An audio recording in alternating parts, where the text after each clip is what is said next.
Good day, students. Dr. Aceste here with another video. This week we're going to talk about Module 2.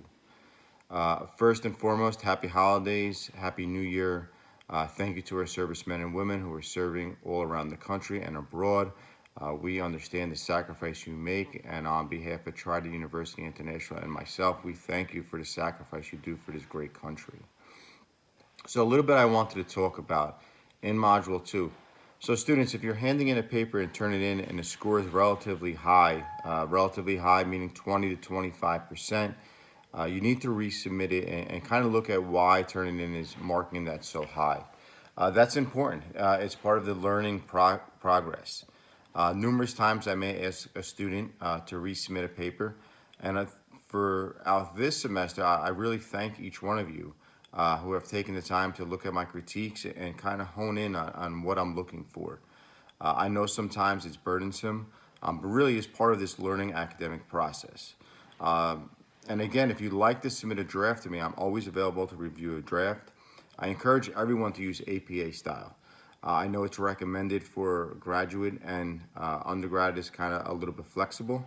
But as you progress in your academic career and you move on to Ph.D. programs, Ed.D, DPA programs, it's going to be more stringent on most likely APA. APA is the most readily available and used in academia. Again, I am a student of both the School of Education and the School of Human Development and Family Studies, and we both use APA. When I was undergrad, we used MLA. When I went to graduate school the first time, we used APA. Second time, it kind of switched halfway through. APA is relatively easy. I'm here to help you and guide you through the process. One thing you should always be mindful of, APA is an individual thought. So that sentence is its own thought. So for example, if we were going to say the FBI is the lead investigator on all domestic terrorism attacks, period. That should be referenced by an author, a scholarly journal article, or the FBI website, right? That should not be just my thoughts. Again, we know that's a fact, and that's fact based upon the research or the guidelines that were set forth by the Attorney General. Okay, so that should be referenced. Another thing really to be mindful of is that when we're submitting a paper, the paper needs to be 3 to 5 pages in length, or whatever your criteria is for that module. So when we're going to submit a paper with a cover page, an abstract, and references, and then the body of work is only 2 pages, it kind of negates that goal of 3 pages. And again, I am not a real stickler for the page number, but we need to submit a strong body of work for academic integrity.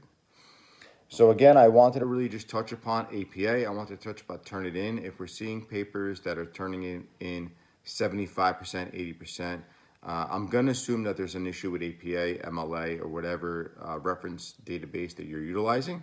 Again, I prefer APA. If you're using another type of writing style guide, please let me know and we could work on that together. I am going to probably move you away from whatever you're using to APA, because it's what you're probably going to use in your PhD program if you progress in my graduate course. I am here to help. Just remember, I'm only an email away. I have Zoom conference hours. Please take me up on my Zoom conference time. They're usually around Mondays from 4 to 6, and they kind of deviate based upon the needs of the students, so I am very flexible. I have no problem waking up early in the morning if someone's serving abroad, if that meets your schedule. So again, I wanted to just really touch upon this. Again, I am on your forum boards, on your chats. I posted a few questions yesterday for you guys to really reflect, kind of bridging the gap between what we're reading about and kind of real world scenarios, and kind of applying some theories. And I'll kind of do that each module. So module 1, module 2, module 3, and module 4, I will post a question. I will answer some of your questions. I will also interject if I feel someone posed a good question. So I'm always reading. So fun fact, kind of deviate a little bit from the academic arena. 18 years in law enforcement that I have. I'm approaching retirement relatively soon. But one of my own personal goals is I always wanted to join the armed services. If you had to guess which one, what would it be? That'll come up on the next video. Guys, thank you very much. Hopefully you guys have a happy, healthy, prosperous new year. Again, thank you to our servicemen and women, all our EMS, first responders. Thank you. Have a good day.